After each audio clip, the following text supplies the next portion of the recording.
Olá, começa agora mais um programa Cidadania na TV Senado. Eu sou o Sérgio e a cobertura vacinal no Brasil vem despencando nos últimos 10 anos, deixando a população, especialmente o público infantil, mais vulnerável a doenças que já estavam erradicadas no país, como é o exemplo do sarampo e da poliomielite, e que podem deixar sequelas ou causar mortes.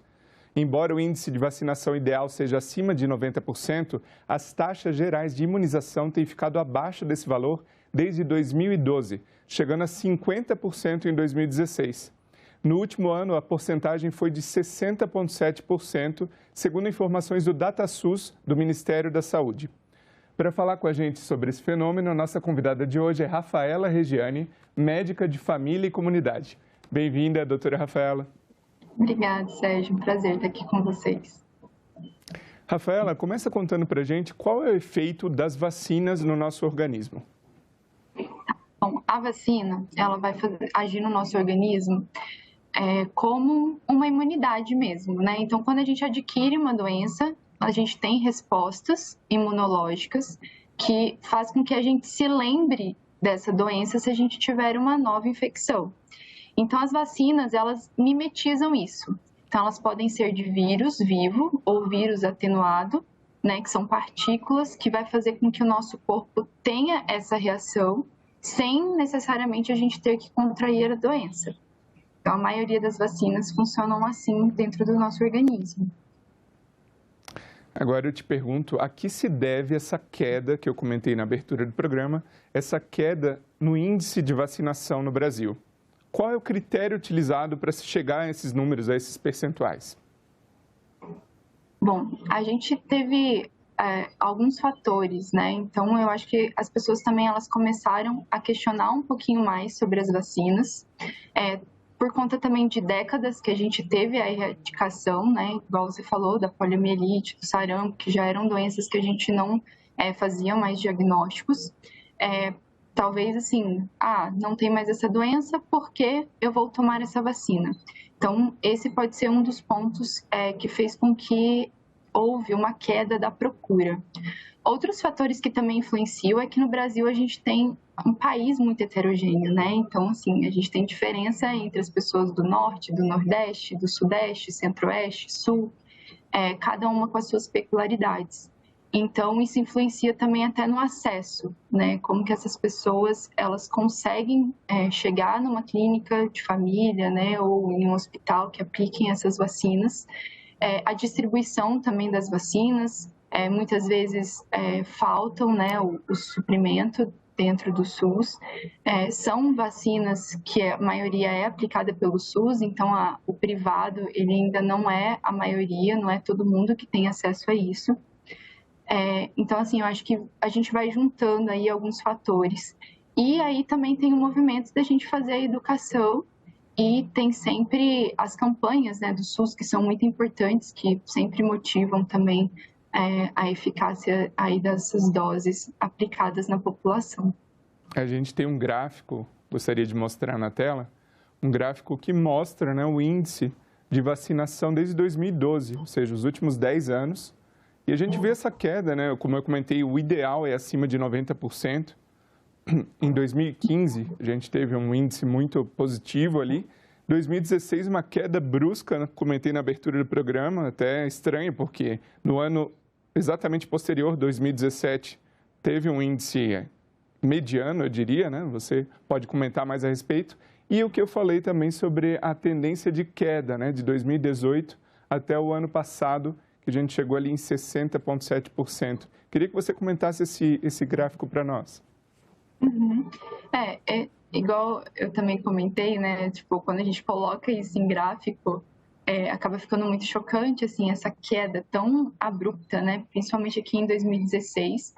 Eu não achei nada específico do porquê que nesse ano a gente teve uma queda tão brusca, mas a gente realmente vê essa tendência, né, na diminuição.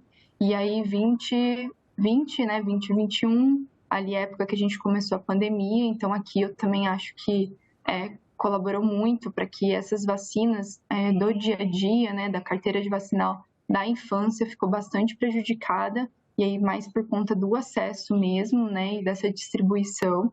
Então aqui também teve uma queda, eu acho que muito por conta da pandemia, né? E aí eu acho que também com a pandemia aumentou muito esses questionamentos sobre a vacina. Eu acho que virou uma polêmicazinha e aí também fez com que as pessoas ou tivessem receio de sair de casa ou tivessem receio dessas vacinas, né? Eu acho que começaram também a questionar um pouquinho mais e aí a adesão não foi tão grande. Aproveitando que você comentou sobre questionamento, né? Muito se falou, uma grande polêmica sobre a vacina da Covid. Então, muita descrença, muito questionamento sobre a eficácia dessa vacina. E aí eu te pergunto sobre outras vacinas, que a gente comentou sarampo, poliomielite, tem diversas que a gente vai comentar ainda sobre quais são as principais.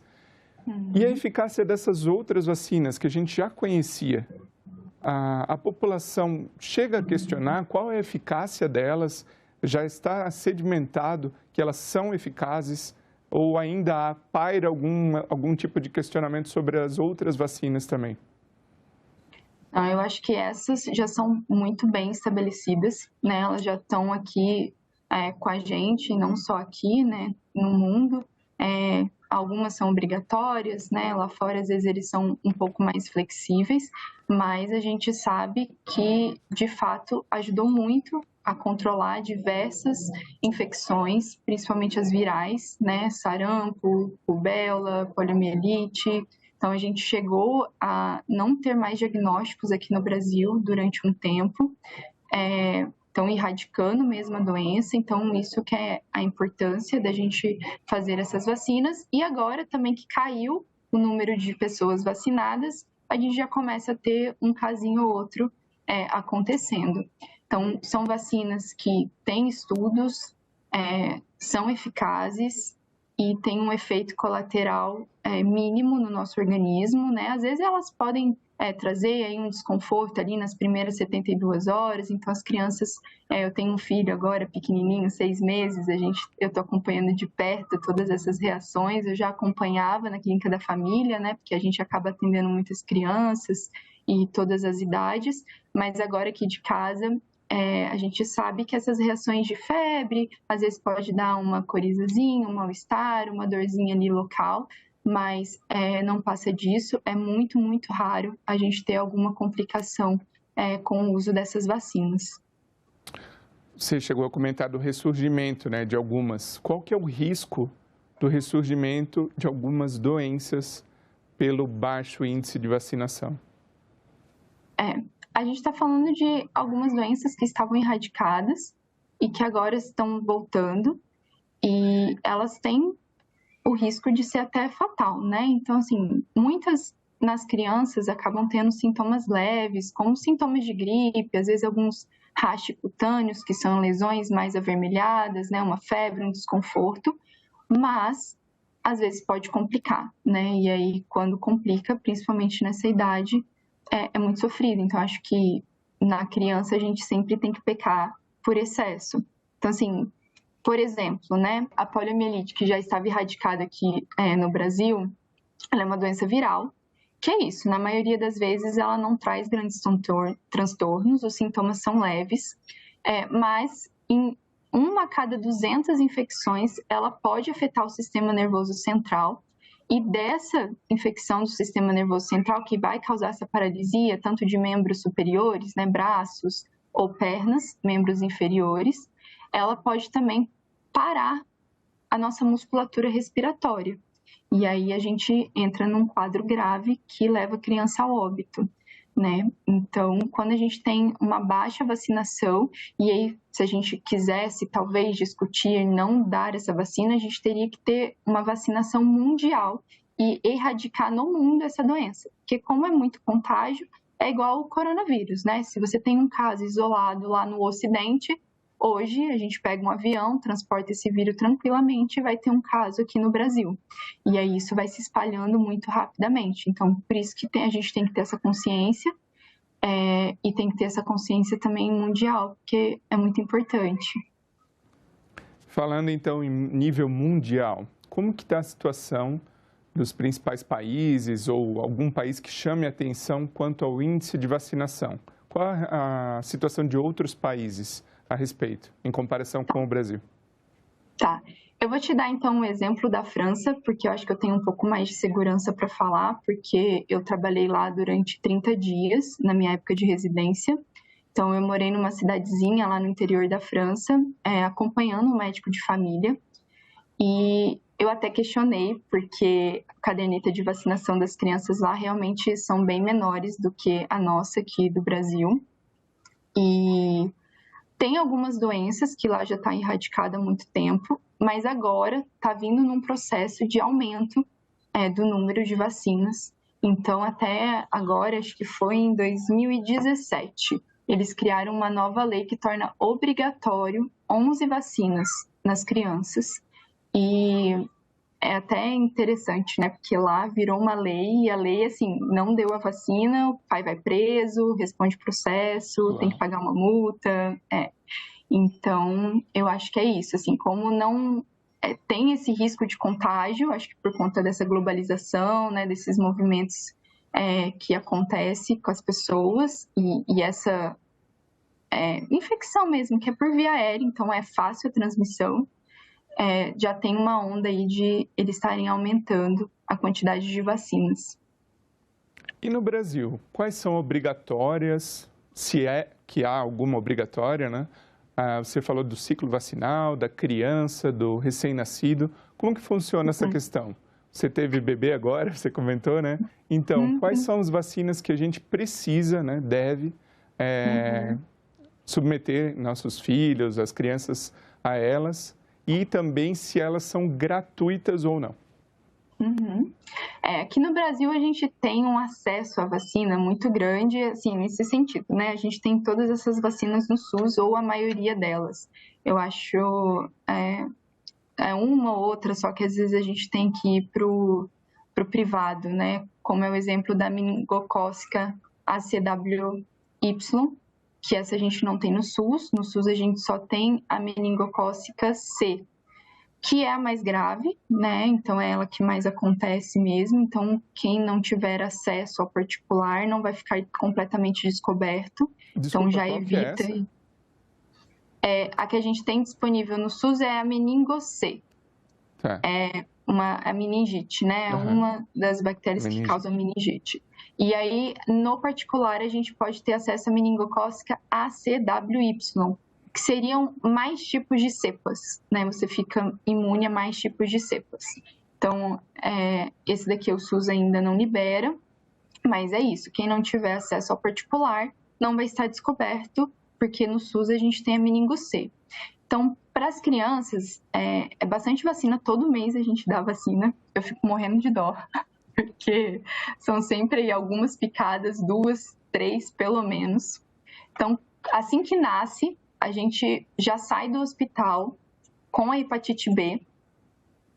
E aí depois, nos primeiros dias de vida, entre o 5º e o 7º dia de vida, a gente aplica a BCG, que é a da tuberculose, né? Aí a gente entra com a penta, tem a polio, tem o rotavírus, tem a pneumo, tem a meningo. Isso aqui tudo nos primeiros 6 meses de vida. Então, a gente faz as primeiras doses e aí com 30 dias, 60 dias, a gente faz as doses de reforço. A gente tem também para criança de febre amarela, a tríplice viral, que é uma das vacinas que a gente notou que tem tido menos procura e que é a que protege contra sarampo, cachumba e rubéola, que é importante a gente estar tomando. Tem a tríplice e tem a tetraviral, né? Então, a tetra, a gente também tem contra a varicela, que é uma outra doença que tem aparecido eventualmente, aí a gente fecha esse diagnóstico. Então, a gente tem a tríplice no SUS e a gente tem a tetra no particular. Temos a DTP, que é do tétano e da coqueluche, que também é uma vacina importante. A hepatite.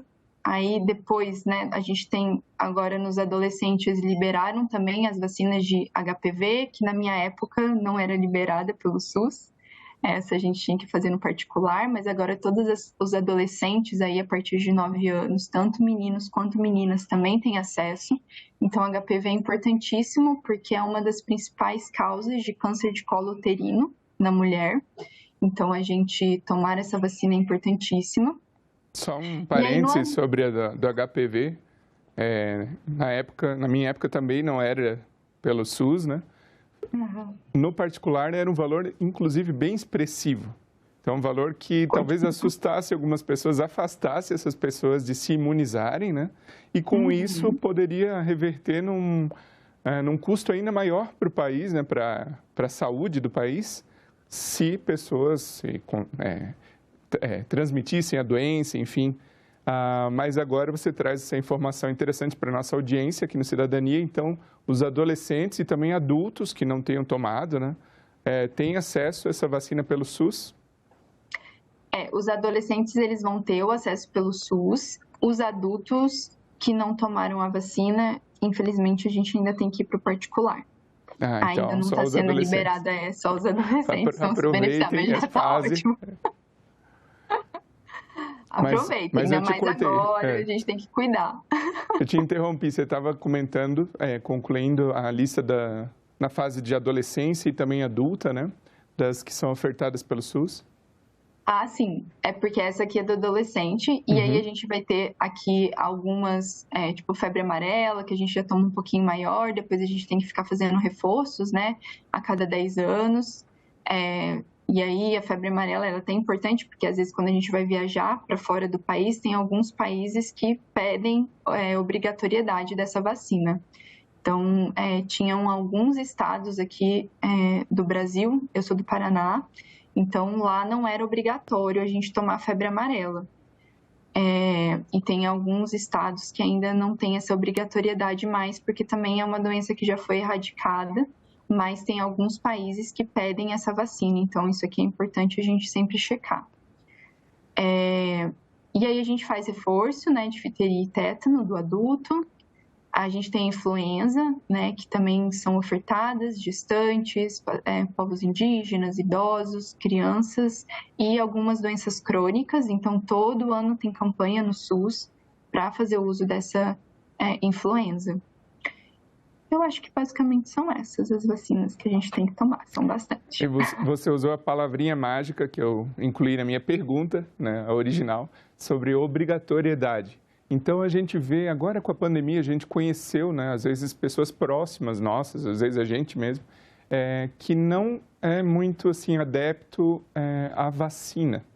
Então, assim, para essas pessoas que não têm costume, não acreditam em vacina, quais dessas que você comentou são obrigatórias, se é que são?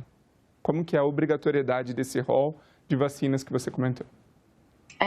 Eu acho, assim, lá no SUS, é obrigatório as vacinas nas crianças. Então, essas daqui a gente sempre ficava em cima também da família. Então, se não vacina, nós médicos de família temos toda uma equipe que trabalha em conjunto, né? Então, tem os agentes comunitários, tem as enfermeiras. Então, a gente faz todo um processo ali na comunidade em que a gente está inserido, tanto de educação da importância e também de busca mesmo. Tipo, olha, seu filho não tomou essa vacina. É quase que pega com a mão e fala, vem aqui, vamos tomar essa vacina. Então, porque são vacinas realmente importantes e que a gente tem que tomar. E aí eu acho que é muito de estado. Igual eu te falei, né? No Paraná não tinha mais casos, então a febre amarela só não era obrigatória. A influenza também não é obrigatória, mas, por exemplo, nós que somos da área da saúde, muitas vezes a gente, numa admissão, por conta de estarmos sempre expostos, né, e ter um risco maior, a gente é questionado, né, tá com a vacinação em dia, né, às vezes a gente tem que dosar ali a hepatite C, ver como que tá os nossos anticorpos, se já tá elevado, se não tá. Então, a gente aqui ainda, a maioria, é obrigatório e tá lá no SUS para todo mundo ter acesso.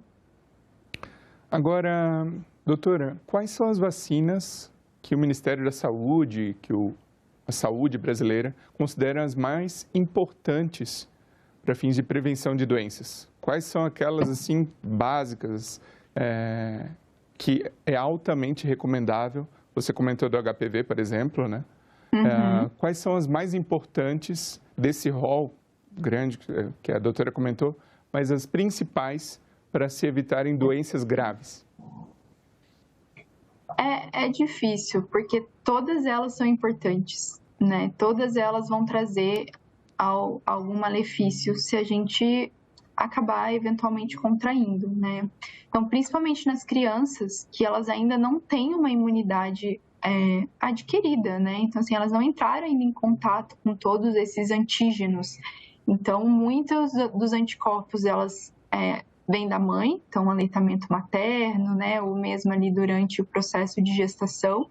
Então, a imunidade que elas nascem vem de nós, então é importante a gente também se vacinar e a gente já ter também contraído, né, algumas doenças ao longo da vida para poder passar esses anticorpos para a criança, mas ali no dia a dia é que elas vão de fato ter que encarar isso, né? Então também por isso que criança fica tão doente. Todo mundo fala, mas meu filho vive com coriza, meu filho vive com tosse.